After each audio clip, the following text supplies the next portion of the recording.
কুরআন ও হাদিসের আলোকে মহামূল্যবান তাকরীর পেশ করবেন অধ্যক্ষ মাওলানা কবিরুল ইসলাম নায়েবে আমির বাংলাদেশ জামাত ইসলাম খুলনা জেলা শাখা।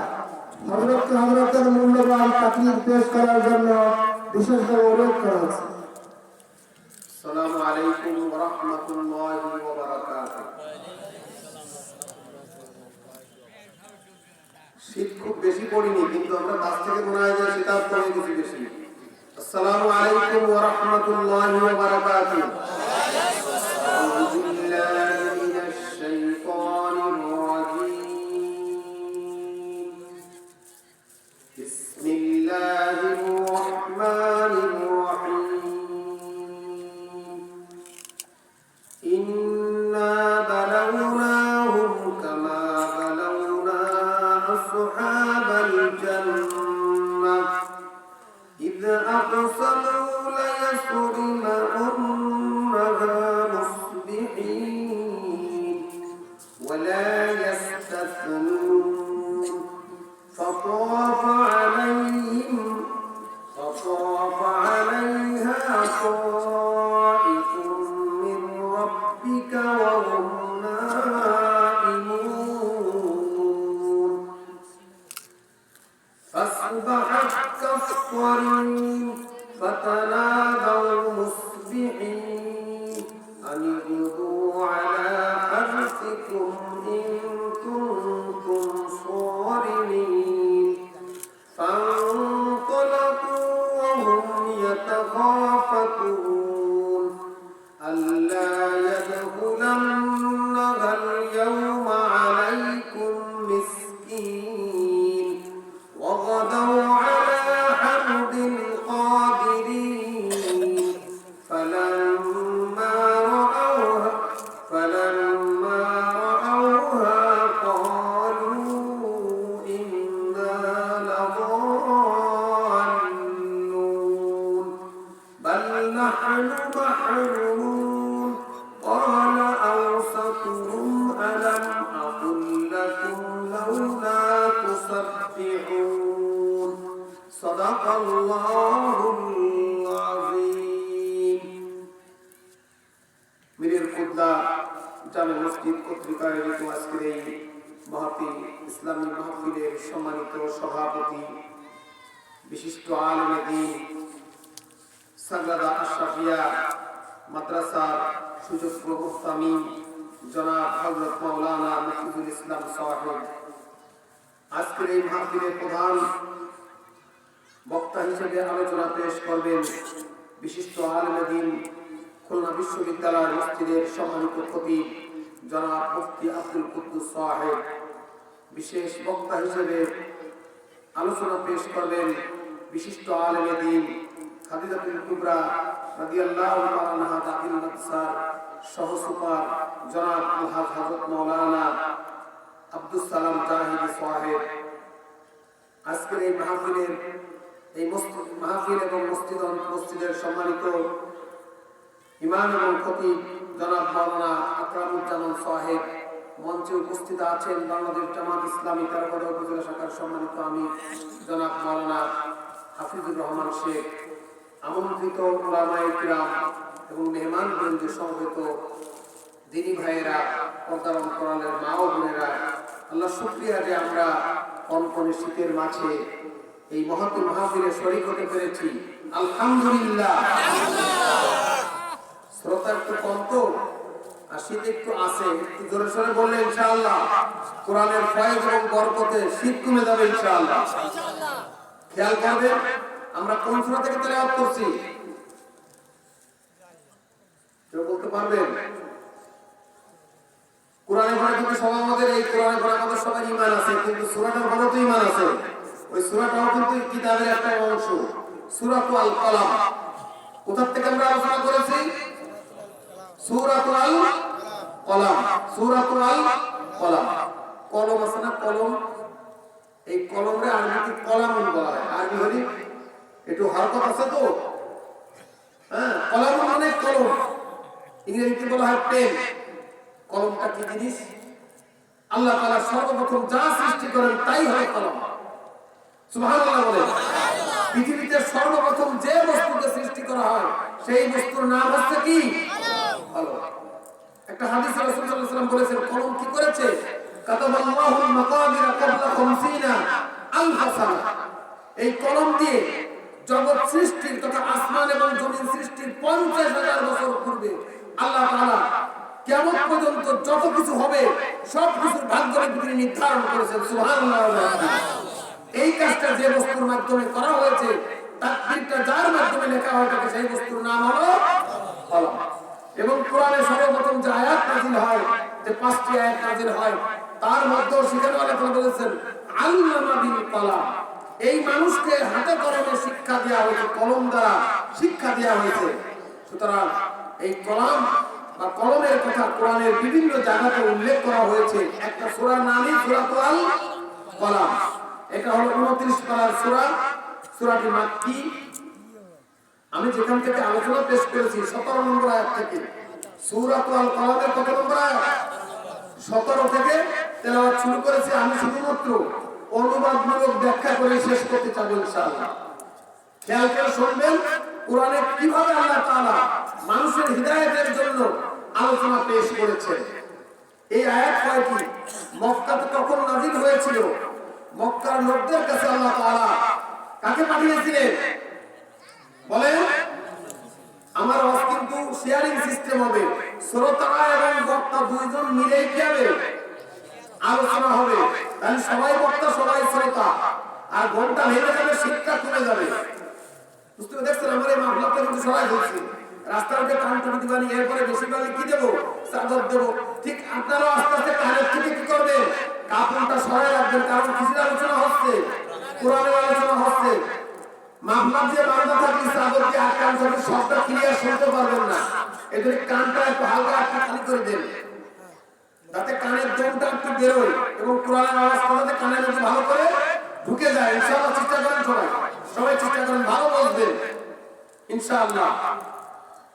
মক্কায় আল্লাহ তাআলা কিতাব কোরআন এবং মুহাম্মদ সাল্লাল্লাহু গোটা জগৎবাসীর জন্য রহমত হিসেবে পাঠিয়েছিলেন। কি হিসেবে পাঠিয়েছিলেন? রহমত এবং নিয়ামত হিসেবে পাঠিয়েছিলেন। আল্লাহ তাআলা সবচেয়ে বড় নিয়ামত হলো আল কোরআন এবং বিশ্বনবী জনাব মুহাম্মদ রাসূলুল্লাহ সাল্লাল্লাহু আলাইহি ওয়াসাল্লাম। এই দুটো নিয়ামত আল্লাহ কোথায় পাঠালেন? মক্কায় পাঠালেন। কিন্তু মক্কার লোকরা এই নিয়ামতের কদর করল না। করল? মক্কার লোকরা কি ইসলাম, কোরআন এবং মুহাম্মদ ইসলামের কদর সেভাবে করেছে? আল্লাহ তাআলা তাদেরকে অনেক আগের একটা ঘটনা শোনায় দিচ্ছেন। ঈসা আলাইহিস সালামের চতুর্থ আসমানে চলে যাওয়ার আগের একটা ঘটনা আল্লাহ তাআলা মক্কার লোকদেরকে স্মরণ করা দিচ্ছেন। আল্লাহ বলছেন আমি কিন্তু ইয়ামান দেশের সানাতে একটা বাগানের একটা ঘটনা শোনায় মক্কার লোকদেরকে বুঝালেন। ওই বাগানের মালিকরা, বাগানের একজন মালিক ছিলেন, উনি খুব আল্লাহওয়ালা মানুষ ছিলেন। যাকাত ফসল তিনি যথাযথভাবে ফসল কাটার দিন তিনি দিয়ে দিতেন, ফসলের হক তিনি আদায় করতেন, নিয়ামতের শুকর আদায় করতেন। ওই ব্যক্তির মৃত্যুর পর তার ছেলেরা বলল আমার আব্বা ভালো বসতেন না, উনি মারা গেছেন, এখন আমরা 3 ভাই, আমাদের বউ ছেলে মেয়ে নিয়ে নাতি পুতি নিয়ে আমাদের কষ্ট হয়, সুতরাং আমরা আর যাকাত টাকা ফসলের সম্পদ ফসলের যাকাত আমরা দেব না, তাতে আমাদের যা হয় হবে। তখন তাদের উপরে কি আযাব আল্লাহর পক্ষ থেকে আসছিল সেই কথা স্মরণ করে দিয়ে আল্লাহ তাআলা আরবের মক্কার লোকদেরকে স্মরণ করা দিলেন। বাগান নামক নিয়ামত আমি তাদেরকে দিয়েছিলাম ইয়ামানের একটা অঞ্চলের লোকদেরকে। তারা বাগানের হক বা নিয়ামতের হক তারা আদায় করে নিবে, তাদের উপরে আমি কঠিন শাস্তি নাযিল করেছিলাম। ও মক্কার লোকরা, তোমরা যদি ইসলাম এবং কোরআন এবং মুহাম্মদ ইসলামের মতো নিয়ামতের হক আদায় না করো, শুকর আদায় না করো, কৃতজ্ঞতা প্রকাশ না করো, নবী মুহাম্মদ ইসলাম এবং কোরআনের উপরে যথাযথ ইনসাফ কায়েম না করো, তোমাদের উপর আমি শাস্তি নাযিল করব। তাহলে এবার আমরা সেই কথাটা শুনি কোরআনে কিভাবে বলছে, ইন্না বালাউনাহুম কামা বালাউনা আসহাবাল জান্নাহ। ইন্না বালাউনাহুম, আমি মক্কার লোকদেরকে পরীক্ষা করেছিলাম। আপনারা যদি খেয়াল না করেন ধরতে পারবেন না। আল্লাহ তাআলা কি বলে, আমি মক্কার লোকদেরকে কি করেছিলাম? পরীক্ষা করেছিলাম। উপরে বসে কিন্তু সবাই কিভাবে নড়াচড়া করে দেখা যায়, আপনারা খামোশ হয়ে শুধুমাত্র কোরআনে আল্লাহ তাআলা কি বলছে, আমি যে কোরআনের উপরে বিশ্বাস করলাম, সেই কোরআনে কিভাবে আল্লাহ তাআলা আমার হিদায়াতের জন্য তার কথাগুলো উপস্থাপন করেছেন। খেয়াল করবেন, দেখবেন, বুঝতে পারবেন। আল্লাহ বলেন কি, ইন্না বালাউনাহুম, আমি মক্কার লোকদেরকে আমি পরীক্ষা করেছিলাম, কামা বালাউনা আসহাবাল জান্নাহ, যেমন আমি বাগানওয়ালাদেরকে পরীক্ষা করেছিলাম। ইয়ামানের রাজধানী সানা থেকে 6 কিলোমিটার দূরে একটা বাগানের মালিক ছিল। সেই বাগানওয়ালাদের কাহিনীটা আল্লাহ তাআলা এখানে উল্লেখ করে মক্কার কাফের মুশরিকদেরকে আল্লাহ তাআলা শিক্ষা দিচ্ছেন, যে তোমাদের সিগন্যাল দিচ্ছেন যে তোমরা সতর্ক হয়ে যাও। সাথে সাথে এই সিগন্যালটা মক্কার লোকদের প্রতি যেমন আমাদের প্রতি তেমন কিয়ামত পর্যন্ত আগত সকল লোকদের জন্য সিগন্যাল। কুরআন এবং মুহাম্মদ সাল্লাল্লাহু আলাইহি ওয়াসাল্লামের অনুসরণের বাইরে তোমরা যদি আমল করো, তোমাদের উপর দুনিয়া এবং আখিরাতে কঠিন শাস্তি দেওয়া হবে। আল্লাহ বলেন, ইয আকসামু লা ইয়াসরিমুন্নাহা মুসবিহিন, ওই বাগানওয়ালা মারা গেল, মারা যাওয়ার পরে তার 3 সন্তান ওই বাগানের মালিক হয়ে গেল, জমির মালিক হয়ে গেল। মালিক হওয়ার পরে তারা ইয আকসামু, তারা কসম করে বলল, শপথ করে বলল, লা ইউসরিমুন্নাহা, আমাদের ফসল পেকে গেছে, আঙ্গুরগুলো সব পেকে গেছে, আমরা অবশ্যই আঙ্গুরগুলো কেটে নিয়ে আসবো। মুসবিহিন, খুব সকাল সকালে আমরা বাগানে যাব, বাগানে যাই আমাদের আঙ্গুরগুলো সব আমরা কেটে নিয়ে চলে আসবো। ওয়ালা ইস্তাসনুন, কিন্তু এই আগামীকাল সকালে আমরা ফসলগুলো কেটে আনবো, কিন্তু এই কথা বলার আগামীকাল বলার সময় তারা ইনশাআল্লাহ শব্দ ব্যবহার করে না। ওয়ালা ইস্তাসনুন, তারা বলে না ইনশাআল্লাহ, তারা বলছিল না যে আল্লাহ যদি চায় ফসলগুলো আমরা কেটে আনবো, শুধু ইনশাআল্লাহ শব্দ তারা ব্যবহার করলো না।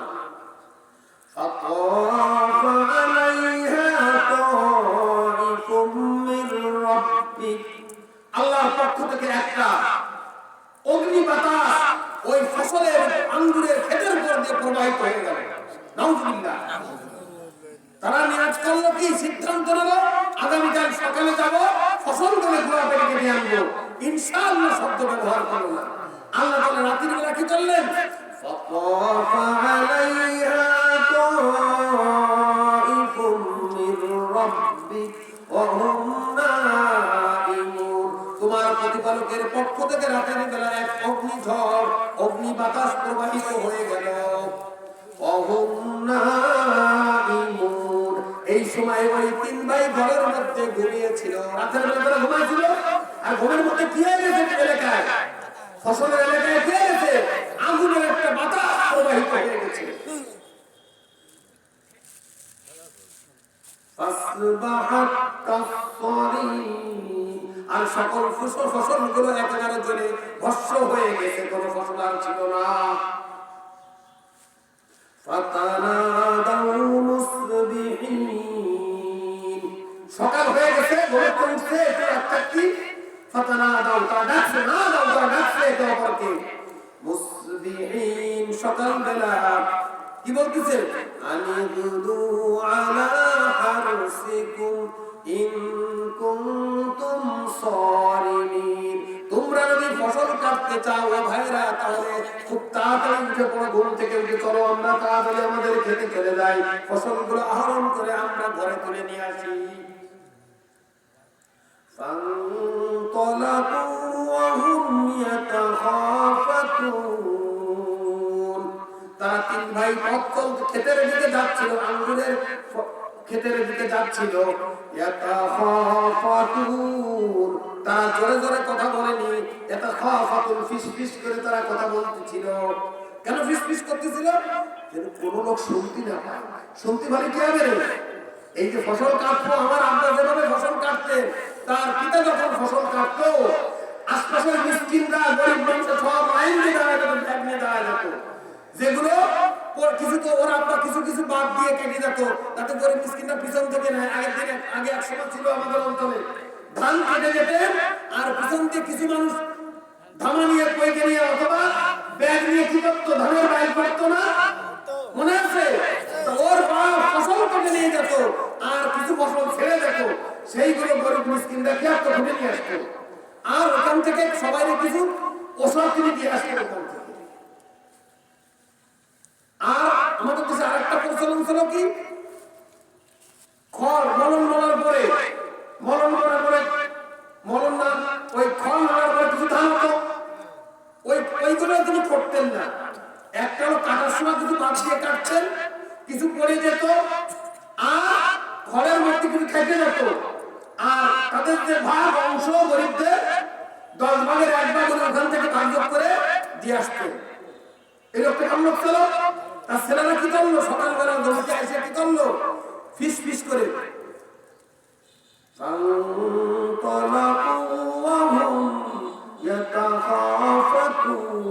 তারা জমিতে প্রবেশ করলো, ফিস ফিস আওয়াজ দিতে দিতে। জোরে কথা বললো না, জোরে কথা বললে যদি গরিব মানুষরা জমিতে দিতে পড়ে, তাহলে তাদেরকে আমাদের বাপের মতো ভাগ দিতে হবে। আমরা কি বাপের মতো বেউকুফ থাকবো? থাকবো। তারা মনে করছে আমাদের বাপ একজন বেউকুফ ছেলে, আমাদের এক বাপ একজন বুদ্ধিমান লোক ছিলেন না, কারণ উনি কি হচ্ছেন এই জায়গাতে যা মনে চায় গরিবকে দিয়ে যেতে। আমরা এবার কি করবো? আল্লাহ কোরআনে কি কয়, আল্লা ইয়াদখুলান্নাহাল ইয়াওমা আলাইকুম মিসকিন। আজকে এমন ভাবে খেতে প্রবেশ করতে হবে কোন মিসকিনের বাচ্চা আমাদের সাথে আমাদের খেতে যেন প্রবেশ করতে না পারে। এটা কোনো ভালো নিয়া? আল্লা ইয়াদখুলান্নাহাল ইয়াওমা আলাইকুম মিসকিন। ও ভাইরা, খেতে প্রবেশ করব এমন অবস্থায় যেন কোনো মিসকিন আমাদের সাথে প্রবেশ করতে না পারে, কোন নিরন্ন মানুষ, কোন দরিদ্র মানুষ, কোন অনাহারী মানুষ যেন আমাদের খেতের ফসল আনার জন্য আমাদের কাছে হাত না পাতায়। সব আমরা গুড়া সবার কেটে খেলবো, ঘরে নিয়ে আসবো। কিন্তু রাত্রেবেলা কি হয়ে গেছে, বাতাস একটা হয়ে গেছে, কিন্তু এরা ঠিক পাইছে, এরা ঘরের মধ্যে বিল্ডিং এর মধ্যে ঠিক পাইছে।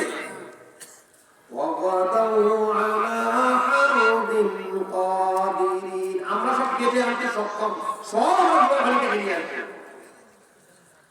এবার তারা বিলি চলে গেছে, সকালে উঠে বিলি চলে গেছে।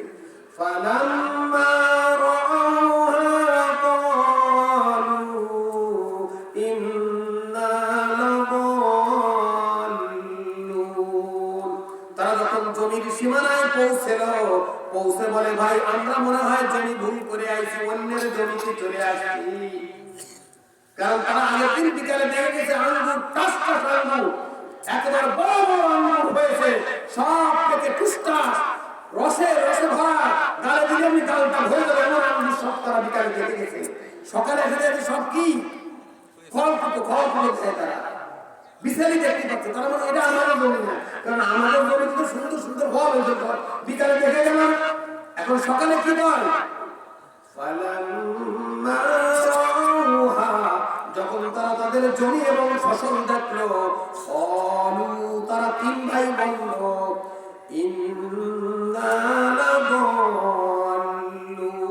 আমরা ও ভাইরা, আমরা মনে হয় পথ ভুল করে আসছে, আমাদের জমি তো এই জমি সেই জমি না। কথা কি বোঝা যায়? আল্লাহর কথা বোঝা যায়? আর কি বলে,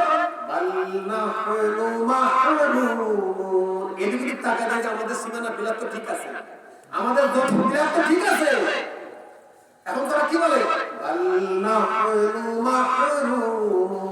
ও ভাইরা, আজকে আমরা বঞ্চিত হয়ে গেলাম ফসল থেকে, এই ফসল আর আমাদের কপালে আর ভাগ্যে জুটলো না, আমরা আজকে হতভাগা হয়ে গেলাম, কপাল করা হয়ে গেলাম। আল্লাহ গুনাহগার বদমাশে আমাদের ফসল থেকে গেছে। আমাদের জমি ঠিক আছে, এই দেখো চাচার জমি ঠিক আছে, দাদার জমি ঠিক আছে, কিন্তু আমার বাপের নামের যেটুক ছিল আমরা মালিকানায়, সেই জমিটুকির ফসল শুধু নাই। তাই তারা 3 ভাই চিৎকার করে বলে,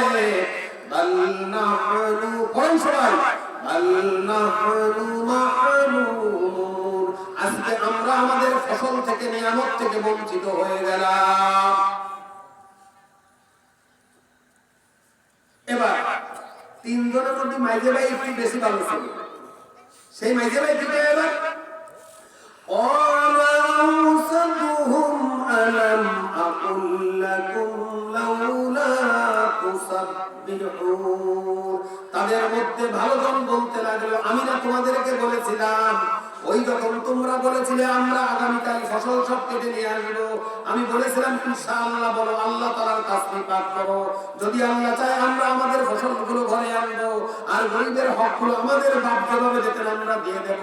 সেই সিদ্ধান্ত তোমরা নিয়েছিলে না, বরং তোমরা হঠকারী সিদ্ধান্ত নিয়েছিলে, অহংকারী সিদ্ধান্ত তোমরা নিয়েছিলে। কথা বুঝলো না? ভালো জন কি বললো, মেজে ভাই কি বললো? ক্বালা আওসাতুহুম আলাম আকুল লাকুম লাউলা তুসাব্বিহুন। আমি না বলেছিলাম তোমরা আল্লাহর তাসবিহ পাঠ করো, কিন্তু তোমরা তাসবিহ পাঠ করো না। এখন তিন ভাই একসাথে আবার কি বলে, তুমি তো সেইভাবে বলে ভালো ভাই জোর দিয়ে তো বলছো না মেজে ভাই, তুমি তো আমতা আমতা করেছিলে।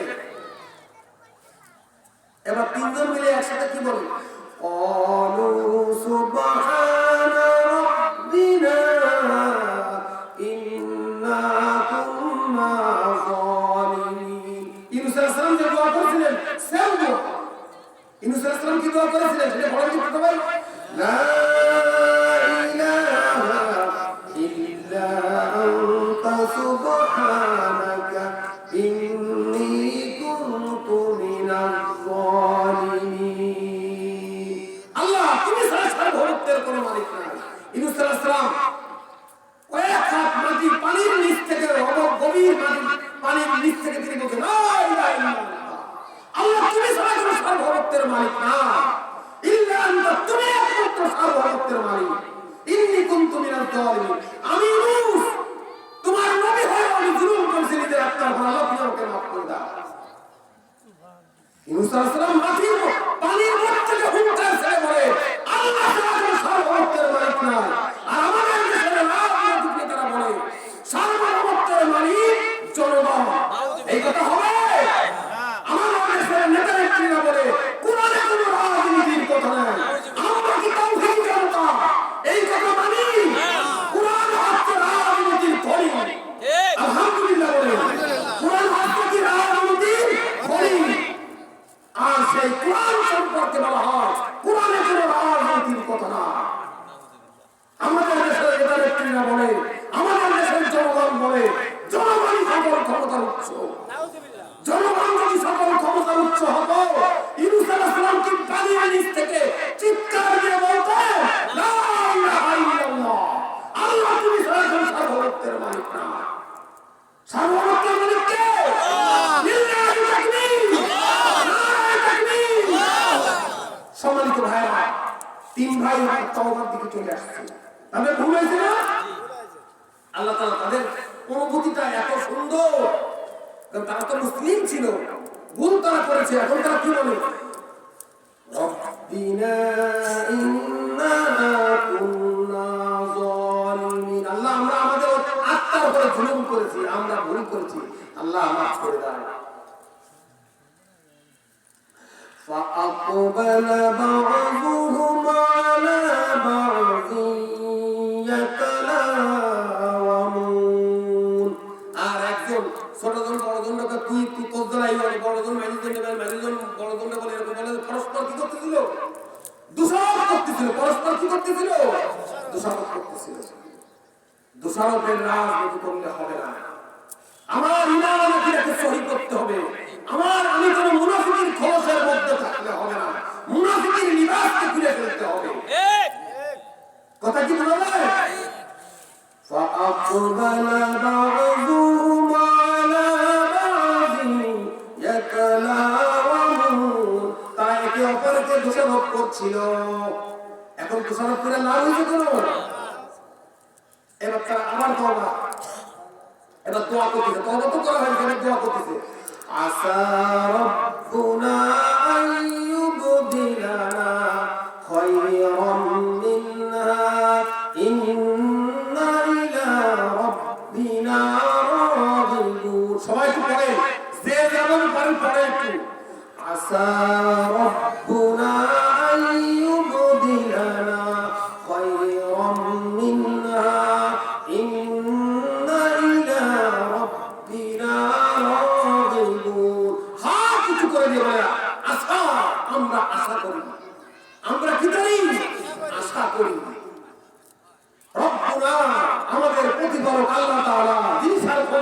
বাড়ি যিনি কাদের মুতলাক আইয়ুবদিলানা খায়রাম মিনহা আমাদের যে ফসল নষ্ট হয়ে গেছে আমাদের যে আঙ্গুরের ক্ষেত আঙ্গুরের বশীভূত হয়ে গেছে আল্লাহ ইচ্ছা করলে এটাকে পরিবর্তন করে ভালো আঙ্গুরের জন্ম দিতে পারেন সুবহানাল্লাহ তাজা গল্প কিন্তু তাজা ধর্ম আলোচনে অঙ্কন করে দিয়েছে ঈসা আলাইহিস সালামের নামে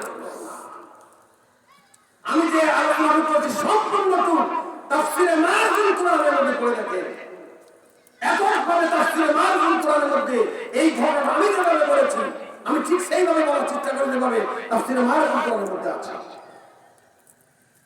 তারা কি বললো আমরা আশা করি আমাদের প্রতিপালক তাদের ফসল সব নষ্ট হয়ে যাবে এখন দোয়া করে তওবা তিল্লাহ করার পরে দোয়া করে আইয়ুবদিলানা তিনি বদল করে দেবেন পরিবর্তন করে দেবেন খায়রাম মিনহা যে ফসল আমাদের জমিতে হয়েছিল যে ফসল নষ্ট হয়ে গেছে ওই নষ্ট ফসলের থেকে ভালো ফসল আমাদেরকে দান করতে পারেন পারেন কি না আল্লাহ পারেন আল্লাহ সার্বভৌমত্বের মালিক ক্ষমতার মালিক আল্লাহ তাআলা বলে কি তুলিজুল লাইলা ফিন নাহারি ওয়া তুলিজুন নাহারা ফিল লাইল রাতের মধ্যে দিনকে প্রবিষ্ট করতে পারে দিনের মধ্যে রাতকে প্রবিষ্ট করতে পারে ওয়াতুখরিজুল মাইয়াতা মিনাল হাইয়্যি তিনি মৃত জিনিস থেকে জীবন্ত জিনিস বের করতে পারেন জীবন্ত জিনিস থেকে মৃত জিনিস তিনি বের করতে পারেন তিনি কে আল্লাহ আল্লাহ وهو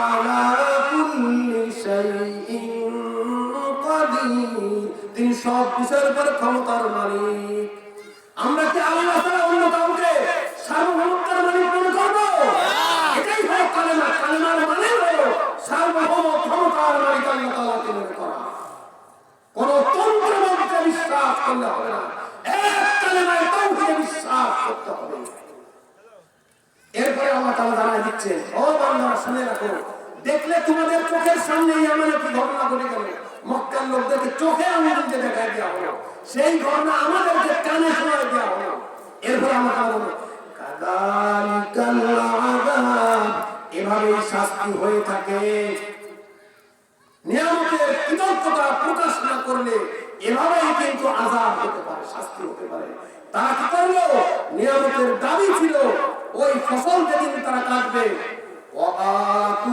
হাক্কাহু ইয়াওমা হাসাদি ফসল যেদিন কাটবে তার অংশ গরিবদের দিয়ে দেবে ওষুধ দিয়ে দেবে আমরা ওষুধ দিই না ফসল লাগাচ্ছেন 10 ভাগ আমাদের আলে সিস্টেমে 20 ভাগের একবার নেসফে ওষুধ আমাদেরকে দিয়ে দিতে হবে আল্লাহ বলে ওয়ালা আযাবুল আখিরাতি আকবার এই ফসল নষ্টের কাহিনী শুনে শেষ করো না আখিরাতের আযাব হবে কিন্তু আরো কঠিন সুতরাং আসুন আখিরাতের আযাব থেকে বাঁচতে আমাদের কাছে যে আল্লাহ তাআলা যে কুরআন পাঠিয়েছেন এবং যে মুহাম্মদ সাল্লাল্লাহু আলাইহি ওয়াসাল্লাম পাঠিয়েছেন এই কুরআন এবং মুহাম্মদ সাল্লাল্লাহু আলাইহি ওয়াসাল্লামের মতো যে নিয়ামত আছে এই নিয়ামতের প্রতি কৃতজ্ঞতা প্রকাশ করে সার্বভৌমত্বের মালিক আল্লাহ তাআলাকে মানা কুরআনকে আমাদের দিন আমাদের দেশের রাষ্ট্রীয় সংবিধান হিসেবে মানাই হলো 54 কোরআনের বিধান ব্যক্তি পরিবার সমাজ রাষ্ট্রের সর্বত্র অতি পালন করার নাম হলো কোরআনের প্রতি আনুগত্য করা কোরআনের প্রতি কৃতজ্ঞতা প্রকাশ করা আর রাসূল করিম সাল্লাল্লাহু আলাইহি ওয়াসাল্লামকে জীবনের সকল দিক এবং বিভাগে নেতৃত্ব এবং কর্তৃত্বের আসীন করাই হলো রাসূলের প্রতি আসল আনুগত্য রাসূল নামক নিয়ামতের কৃতজ্ঞতা প্রকাশ করা আসুন আমরা ওই কথা বলি لئن شكرتم لأزيدنكم ولئن كفرتم إن عذابي لشديد الله বলে যদি তোমরা আমার নিয়ামতের কৃতজ্ঞতা প্রকাশ করো আমার কোরআন এবং আমার মুহাম্মদ নামক নিয়ামতের যদি তোমরা যথাযথ কৃতজ্ঞতা প্রকাশ করো অর্থাৎ কিতাবের শাসন দুনিয়ায় কায়েম করো আর রাসূলের নেতৃত্ব দুনিয়াতে যদি তোমরা ফলো করো তাহলে তোমাদের আমি আমার নিয়ামতকে আরো বাড়িয়ে দেব আর তোমরা যদি আমার মুহাম্মদ সাল্লাল্লাহু আলাইহি ওয়াসাল্লাম এবং কোরআন নামক নিয়ামতে অকৃতজ্ঞতা প্রকাশ করো তোমাদেরকে আমি দুনিয়ায় যেমন লাঞ্ছনা দণ্ডনা হবে আখিরাতে কঠিন শাস্তি হবে আমরা কি আখিরাতে শাস্তি চাই আমরা কি চাই সবাই পড়বেন, এই কথা বলে আমার এক লাইন বলে আমার কথা শেষ। সবাই পড়েন, রব্বানা আতিনা ফিদ দুনিয়া হাসানা ওয়া ফিল আখিরাতি হাসানা ওয়া কিনা আযাবান নার। আল্লাহ দুনিয়াতে আমাদেরকে কল্যাণ দান করো। আত্মমর্যাদার মাথা উঁচু করে দাঁড়াতে চাই আমরা, দুনিয়াতে আত্মমর্যাদার মাথা উঁচু করে দাঁড়াতে চাই। এই কল্যাণ আমরা দুনিয়াতে চাই, আখিরাতে আমরা কল্যাণ চাই। হাসর মিজান সিরাত সব থেকে আমরা কল্যাণ থেকে পার হয়ে যেতে চাই। আর ওয়াকিনা আযাবান নার, আর দাও করে জাহান্নামে আযাব থেকে আমরা পরিত্রাণ চাই। আল্লাহ তুমি কবুল করো সর্বনা আমিন। আসুন দুনিয়াতে আল কোরআন নামক যে নিয়ামত এবং বিশ্বনবী মুহাম্মদ সাল্লাল্লাহু আলাইহি ওয়াসাল্লাম নামক যে নিয়ামত এবং রহমত, এই নিয়ামত এবং রহমতের কদর করি এবং বাংলাদেশের জন্য কোরআন শাসন এবং রাসূলের নেতৃত্ব প্রতিষ্ঠার জন্য আমরা আমাদের জান এবং মাল কুরবান করে আমরা এটাকে বাস্তবায়নের জন্য সর্বোচ্চ চেষ্টা করি। আল্লাহ তাআলা আমাদেরকে তৌফিক দান করুন, আমিন। আকুলু কওলি হাযা ওয়া ইলমু ইনদাল্লাহ আস্তাগফিরুহু ওয়া আতুবু ইলাইহি। আসসালামু আলাইকুম ওয়া রাহমাতুল্লাহি ওয়া বারাকাতুহু।